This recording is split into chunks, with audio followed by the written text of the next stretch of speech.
Welcome back to The Survival Historian, where we uncover the forgotten stories of human endurance and the hidden threads that connect our past to our present. Today, we're stepping into the shadowed corridors of Bletchley Park, into a world of clattering machines and brilliant minds racing against time, where the fate of nations hung on every decoded message. But what if I told you that within those desperate wartime efforts lay something far more prophetic?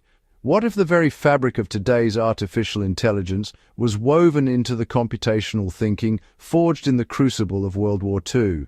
You're about to discover how the battle to break Nazi Germany's most complex ciphers wasn't just about winning a war, but about unlocking a blueprint for the thinking machines that now shape every aspect of our modern existence.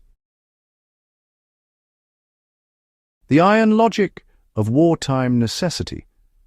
Picture the grim reality of 1939. German U-boats prowled the Atlantic like wolves in the dark, their encrypted communications transmitted through a device that seemed unbreakable. The Enigma machine.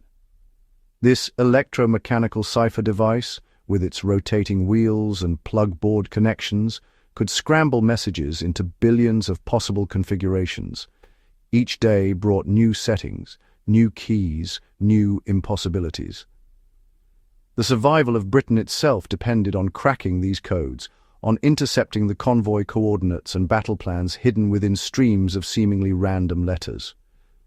This wasn't just an intellectual puzzle. Every hour of delay meant more merchant ships sent to the bottom, more sailors drowned in freezing waters, more supplies lost that could never reach a besieged island nation. Into this desperate landscape came a diverse collection of mathematical minds, linguists, chess champions, and crossword enthusiasts assembled at a Victorian mansion called Bletchley Park. Among them was Alan Turing, a mathematician whose abstract theories about computation were about to meet the most urgent practical application imaginable. But the challenge they faced demanded more than traditional cryptanalysis. The sheer volume and complexity of German communications required something revolutionary, machines that could think through problems systematically, following logical pathways to narrow down millions of possibilities to find the truth hidden within. The architecture of mechanical thought. What made the code-breaking effort at Bletchley Park fundamentally different from previous cryptographic work was its computational nature. Turing's Bombe machine, an electromechanical device standing over 6 feet tall and weighing a ton, didn't just follow simple instructions. It simulated the internal workings of multiple Enigma machines simultaneously, testing thousands of possible rotor settings per minute. The machine embodied decision trees, following branching logical pathways that either led to contradictions or potential solutions. When a setting produced consistent results across multiple messages, the bomb would halt, having narrowed the astronomical possibilities to something human cryptanalysts could investigate further. This was algorithmic thinking made physical.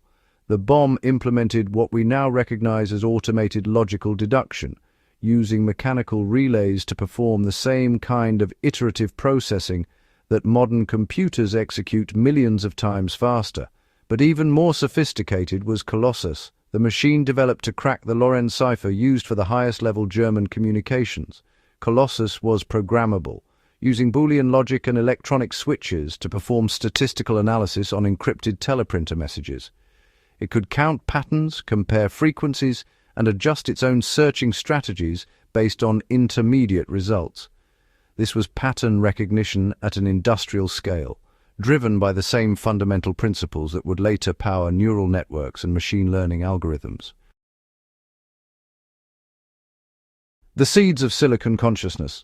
The techniques developed at Bletchley Park revealed computational principles that wouldn't be fully articulated for decades. Turing and his colleague Jack Good employed statistical methods like Banburismus, which assigned probability weights to different hypotheses about Enigma settings, systematically updating these probabilities as new evidence emerged. This Bayesian approach to inference, this constant refinement of predictions based on accumulating data, lies at the heart of modern machine learning. The codebreakers were essentially teaching their machines to learn from patterns, to recognize when certain configurations were more likely to produce meaningful German text than random noise. What's remarkable is that these wartime innovators were developing information theory before the term existed, creating automated reasoning systems before anyone had seriously proposed that machines could think.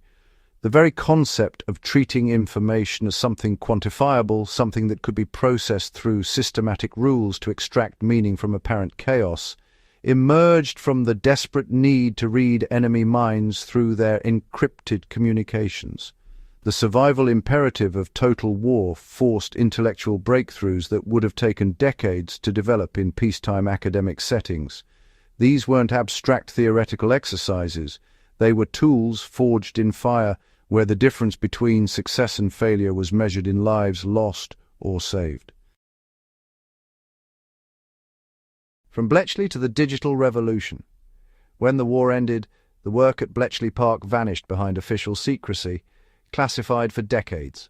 But the minds that had created these computational miracles carried their insights forward. Turing's 1950 paper, Computing Machinery and Intelligence, asked the question that would define the field of artificial intelligence: can machines think? The Turing test, his proposed method for evaluating machine intelligence, grew directly from his wartime experience, watching machines solve problems that required what appeared to be reasoning and judgment. He had seen mechanical systems exhibit behavior that looked uncannily like thought, systematically working through logical possibilities to reach conclusions. Throughout the 1950s and 60s, as the first general-purpose digital computers emerged, the conceptual foundations laid at Bletchley Park began bearing fruit. The ENIAC, UNIVAC, and other early computers inherited the architectural principles developed for code breaking, programmable logic, conditional branching, iterative processing, and statistical analysis. The field of operations research, which applies computational methods to complex decision-making problems, traces its lineage directly to the wartime optimization techniques developed to allocate limited resources and predict enemy movements. The path from the Bombe to the modern GPU running neural networks is not straight, but it is unbroken. The prophetic blueprint. Standing in the reconstructed Bletchley Park today, watching a restored Bombe cycle through its logical dance, you can see the future emerging from the past.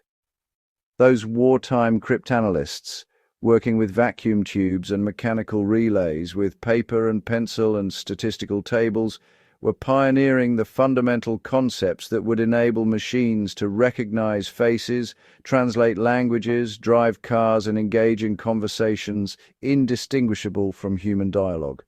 They proved that complex cognitive tasks could be broken down into logical steps, that pattern recognition could be mechanized, that machines could navigate decision spaces too vast for human minds to explore.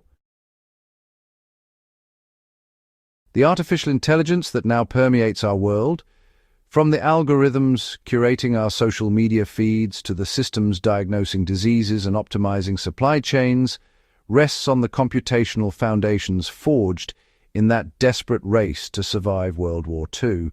The neural networks processing language, the decision trees classifying data, the statistical inference updating probabilities all echo the methods developed when human survival demanded that machines learn to think. The code they broke wasn't just enigma, it was the code of computation itself, the hidden language that would allow silicon to simulate thought.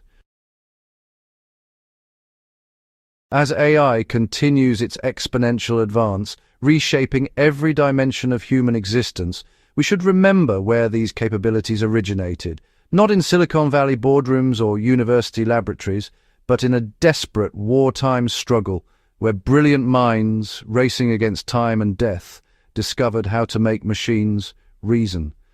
The survival challenges of that era produced insights that may determine whether we survive the challenges of our own.